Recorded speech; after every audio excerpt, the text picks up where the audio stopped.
ಒಂದು ಕಡೆ ಬಿಜೆಪಿಯಲ್ಲಿ ಅಧ್ಯಕ್ಷರ ಬದಲಾವಣೆ ವಿಚಾರ ಆದರೆ ಈಗ ಕಾಂಗ್ರೆಸ್ನಲ್ಲೂ ಕೂಡ ಅಧ್ಯಕ್ಷರ ಬದಲಾವಣೆ ಮುನ್ನೆಲೆಗೆ ಬಂದಿದೆ. ಮುಖ್ಯವಾಗಿ ಸತೀಶ್ ಜಾರಕಿಹೊಳಿ ಅವರಿಗೆ ಆಲ್ಮೋಸ್ಟ್ ಕೆಪಿಸಿಸಿ ಅಧ್ಯಕ್ಷ ಸ್ಥಾನ ಸಿಗುವ ಸಾಧ್ಯತೆ ಇದೆ. ಕಾಂಗ್ರೆಸ್ನ ಹೈಕಮಾಂಡ್ ಕೂಡ ಒಂದು ಗುಡ್ ನ್ಯೂಸ್ ಅನ್ನ ಕೊಡುತ್ತೆ ಅಂತ ಕೂಡ ಹೇಳಲಾಗ್ತಾ ಇದೆ. ಯಾವ ಕಾರಣಕ್ಕೆ ಅಂತ ಹೇಳಿದ್ರೆ ನೋಡಿ, ಕಾಂಗ್ರೆಸ್ನಲ್ಲೂ ಕೂಡ ಒಂದಿಷ್ಟು ದೆಹಲಿಯ ದಂಡಯಾತ್ರೆ ನಡೀತಾ ಇದೆ. ಏನ್ ದೆಹಲಿಯ ದಂಡಯಾತ್ರೆ ಅಂತ ಹೇಳಿದ್ರೆ ಕಳೆದ ಒಂದು ತಿಂಗಳಿಂದ ಸತೀಶ್ ಜಾರಕಿಹೊಳಿ ಅವರು ಪದೇ ಪದೇ ದೆಹಲಿಗೆ ಹೋಗ್ತಾ ಇದ್ದಾರೆ, ವರಿಷ್ಠರನ್ನ ಭೇಟಿ ಆಗ್ತಾ ಇದ್ದಾರೆ. ಮೊನ್ನೆ ಕೂಡ ಈಗ ಇತ್ತೀಚೆಗೆ ಸಿದ್ದರಾಮಯ್ಯ ಜೊತೆ ಕೂಡ ಹೋಗಿದ್ದಾರೆ ದೆಹಲಿಗೆ. ರಣದೀಪ್ ಸಿಂಗ್ ಸುರ್ಜೇವಾಲಾ ಅವರನ್ನ ಭೇಟಿಯಾಗಿದ್ದಾರೆ.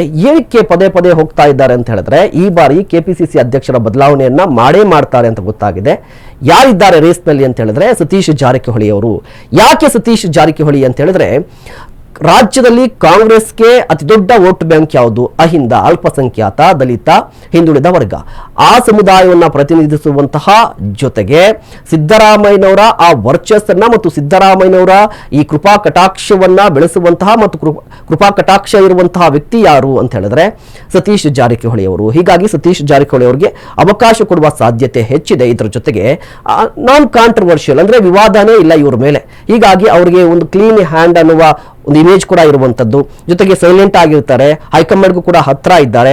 ಇದಲ್ಲದೆ ಸಂಪನ್ಮೂಲ ಭರಿತರು ಕೂಡ ಆಗಿರುವ ಕಾರಣಕ್ಕಾಗಿ ಅವರಿಗೆ ಅಧ್ಯಕ್ಷ ಸ್ಥಾನ ಕೊಡುವ ಸಾಧ್ಯತೆಗಳು ಇದೆ ಅಂತ ಹೇಳ್ತಾ ಇದ್ದಾರೆ. ಬಟ್ ಕಳೆದ 6 ತಿಂಗಳಿಂದ ಇದೇ ಚರ್ಚೆ ನಡೀತಾ ಇದೆ. ಆಗುತ್ತಾ ಇಲ್ವಾ ಅದು ಕೂಡ ಕಾದ್ ನೋಡ್ಬೇಕಿರುವಂತದ್ದು.